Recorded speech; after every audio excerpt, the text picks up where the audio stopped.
This or that? Which one would you choose? Let's see.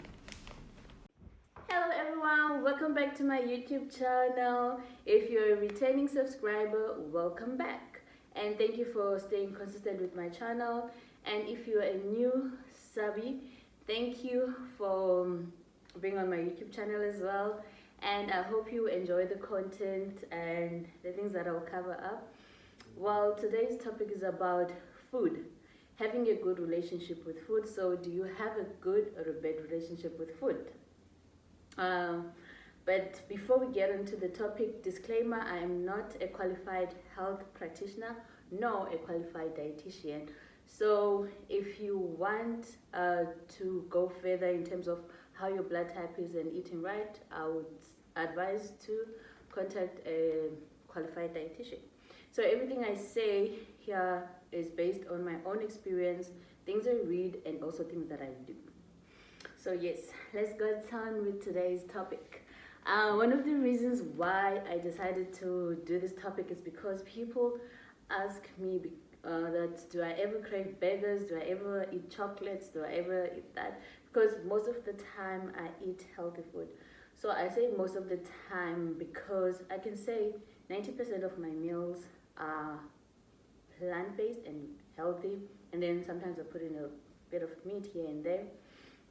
And also, I believe in having a good relationship with food because it helps you to learn about your body and also learn about the nutrients that the food has to offer.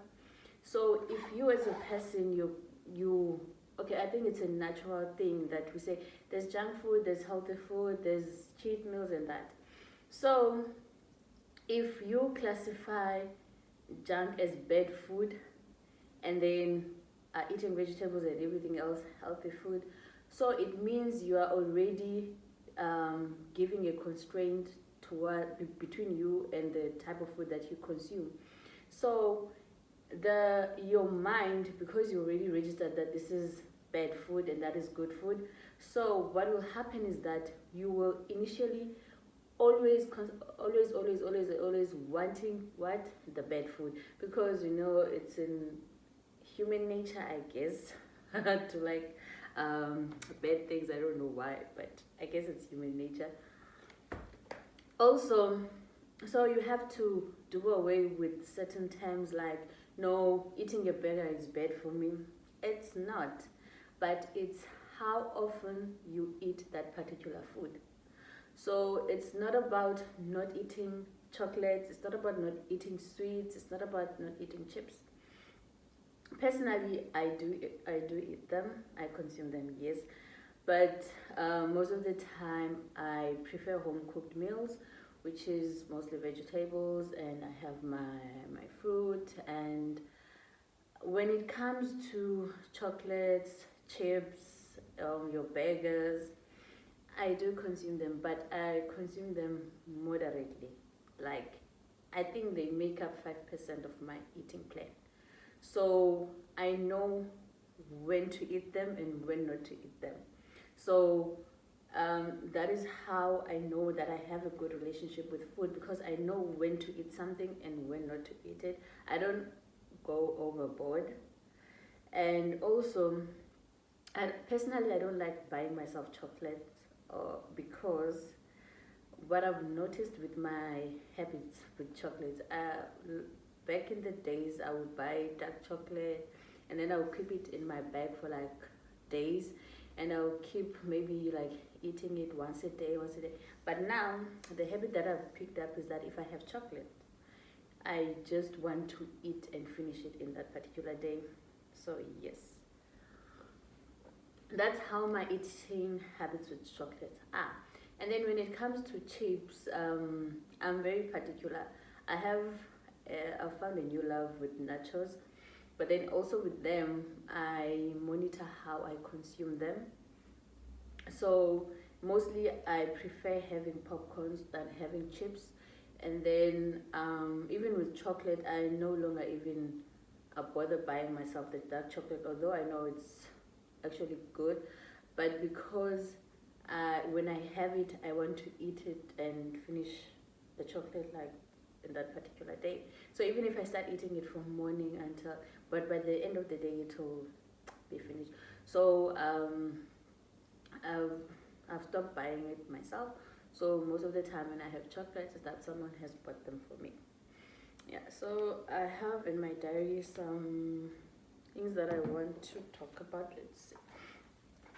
The 80-20 rule, we all know the 80-20 rule, whereby they say an eating plan or diet, it's 80% nutrition and 20% gym, which is working out.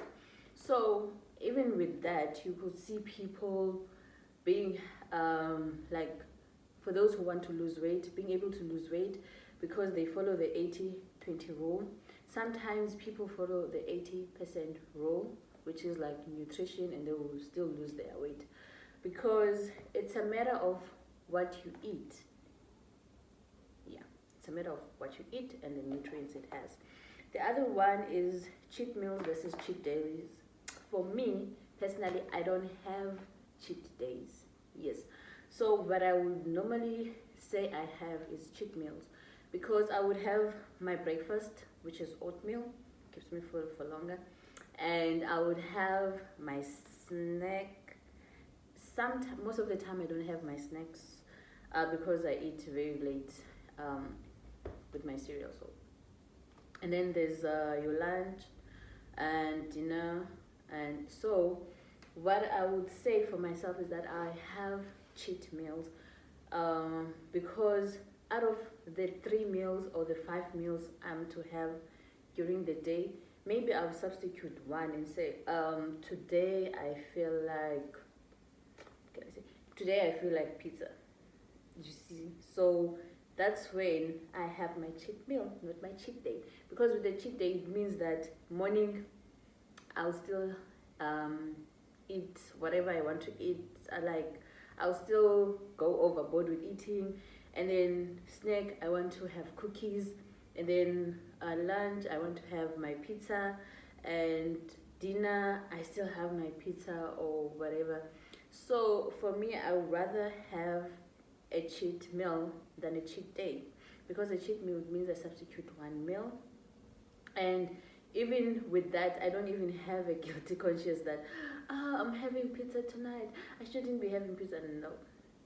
No honey, I don't have that, because I have developed such a great relationship with food, and it was not always the case, but I have learned, I've fallen, and I've gone through the process. So for me, I would rather say I have a cheat meal than a cheat day. And also, my relationship with food has led me to learning about the nutritional value of food.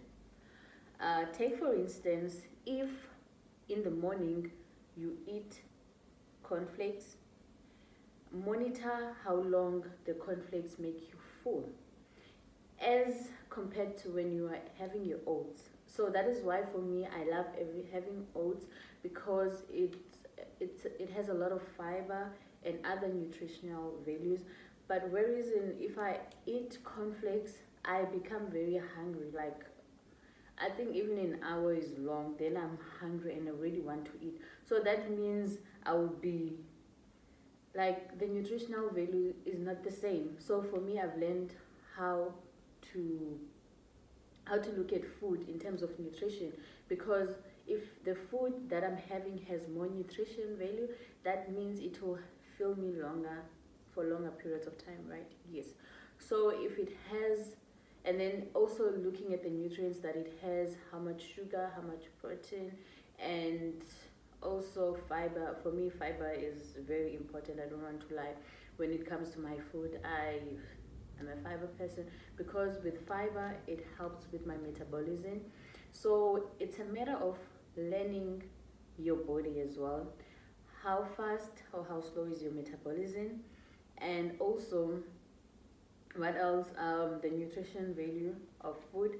So how long does that food that you have consumed sustains you during the day?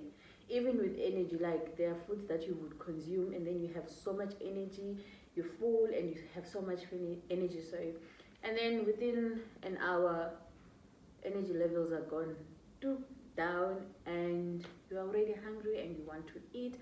And even with the way you are hungry, you are very, very hungry, you will literally eat anything that's in front of you. So for me, I look at those nutritional benefits. And also, like, when I start getting hungry and then I start making my next meal, and even my next meal is full of nutritional value. So that's why people, like, when they are making their dinner or their food, they would look at how much protein it has, and there's a rule, the rule of thumb, and then also how much vegetables. Like, they will usually say that half, oh, a quarter of your vegetables in your plate, right? No, but yeah, I forgot that rule of thumb that um, not half of your plate. There should also be protein. There should be vegetables, but vegetables should be more than the protein in your plate. And then you have your starch. So your starch is the lowest in terms of scale.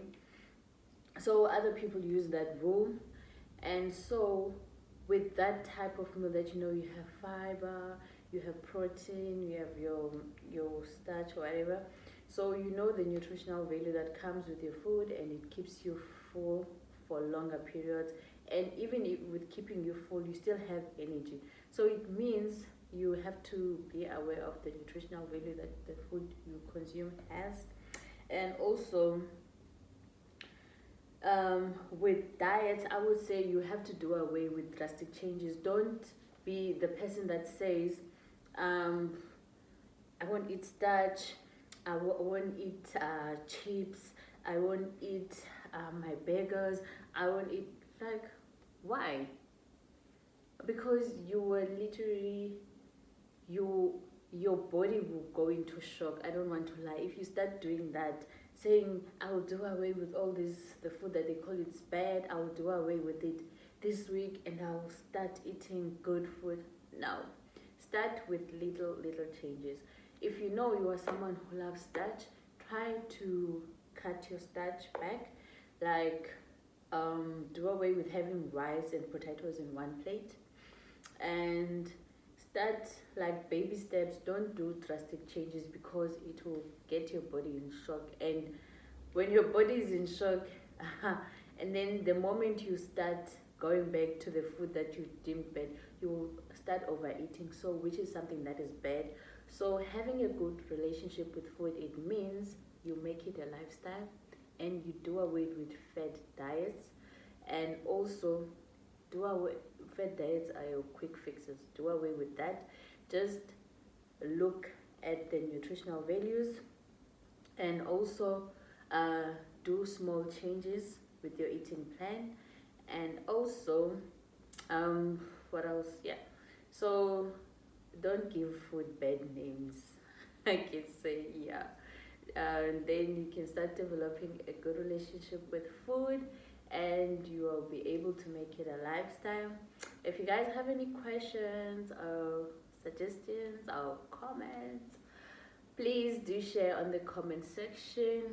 And that's all from my side. Goodbye.